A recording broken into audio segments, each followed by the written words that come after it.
3, 1, go. Alright, minasan konnichiwa, apa kabar semua? Saya lagi Garuda Japan, langsung dari tempat kerja sebab saya sebagai pelatih renang. Saya akan membicarakan bagaimana tantangan dengan pelatih baru Timnas Indonesia ya. Without further ado, let's check this out. Ini kita lihat dulu Tokyo Tower di sana. Halo, konnichiwa, minasan, apa kabar semua supporter bola di Indonesia, Southeast Asia pada umumnya. Kembali lagi dari Garuda Japan. Our background Tokyo Tower hari ini di office saya, ini di teras tingkat 5 ya, posisi saya. Ya, hari ini kita akan membahas pelatih baru. Patrick Kluivert, bekas pemain, pernah main di Barcelona juga kalau nggak salah itu ya, Belanda. Juga asistennya kayaknya 2 orang itu bagus juga, CP-nya bagus, malah ada yang lebih bagus dari Patrick. Jadi saya lihat cuplikan Erik diwawancara, Erick Thohir ya seperti yang saya kira. Mereka melakukan evaluasi dan seperti saya ucapkan, jadi coach atlet itu kadang bagus saja nggak cukup. Kita dituntut harus sempurna dan konsisten accordingly, sesuai dengan tujuan dan target daripada asosiasi atau personal kita.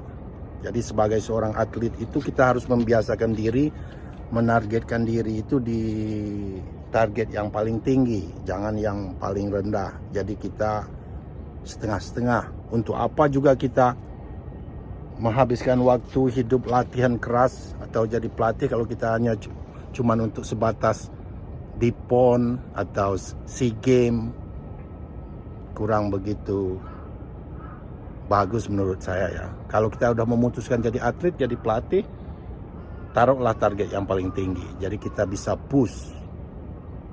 Jadi kita bisa bekerja sekeras sebaik mungkin usaha kita. Let's Allah do the rest. You do your best. Jadi tepat perkiraan saya, ini murni evaluasi mereka, dan Erick Thohir ada orang profesional. Ada waktu datang, ada waktu berpisah. Saatnya mereka mungkin sesuai dengan pemain kita yang banyak turunan campuran dan besar di Belanda, mereka akan lebih mudah memanage tim dengan yang satu culture, satu bahasa, yang ngerti program PSSI yang mereka maukan. Target kita jelas masuk Piala Dunia, kalau bisa langsung ya, nggak ada lagi round 4. Dan itu saya maklumi sekali sebagai pelatih profesional di sini. Itulah dunia kepelatihan, dan kita sebagai supporter harus menerima dan mendukung. Dan tanggung jawab yang akan kita bahas, tanggung jawab pelatih baru dengan timnya ini sangat besar ya. Saya berharap mulai sekarang Patrick dan timnya udah mulai mempelajari tim kita, kekuatan kelemahan juga tim lawan yang akan dihadapi. Mereka harus bekerja dari sekarang karena waktu juga mepet ya. Kita harus ngadepin Australia dulu away, terus home dengan Bahrain dan Cina. Bahrain baru-baru ini mereka juga bagus, kayaknya menjuarai teluk dia ya. Mereka ngalahin Arab Saudi, ngalahin Irak. Jadi jelas tantangan yang nggak mudah. Dan mungkin ini bagus juga buat Coach Sintayong untuk lepas jabatan, keluar dari timnas di saat semua orang mencintainya. Ya nggak mesti kayak pelatih Vietnam, PHS, Pak Hangzhou siapa namanya. Dia memang membaca, sudah pemain Vietnam itu sudah mentok, sudah nggak ada lagi batasnya. Sudah nggak bisa di-push lagi, jadi daripada merusak nama dan karirnya dia keluar duluan. Sementara STY enggak, selagi dia dicintai, kontrak dia diputuskan, menurut saya ada bagusnya juga buat coach STY ya. Dia keluar dari timnas dengan momen yang pas.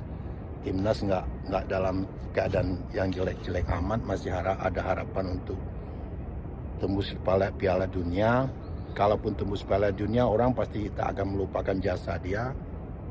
Dan dia keluar di saat orang masih mencintai dia. Saya rasa is perfect moment ya untuk coach Sintayong. Nggak perlu, kita sebagai supporter nggak perlu bersedih-sedih amat. Coach Sintayong juga dia profesional, saya yakin dia ngerti. Dan kalau saya sendiri sebagai Coach Sintayong, saya senang-senang aja itu. Karena toh gaji kita akan dibayar sampai kontrak kita habis. Ya. Dan dia bisa, saya yakin dia bisa memimpin beberapa klub di Asia seperti Malaysia atau Thailand dengan gampang ya. Karena track recordnya lumayan bagus. Terakhir dia ngalahin timnas, ngalahin Saudi Arabia ya, itu track record terbagus ya. Yang paling bagus itu keluar, berhenti, retired itu di saat kita di puncak. Seperti Habib ya, di saat dia tak terkalahkan. Kalau udah nunggu kalah dulu, baru keluar, hilang jasa kita, istilahnya prestasi baik kita.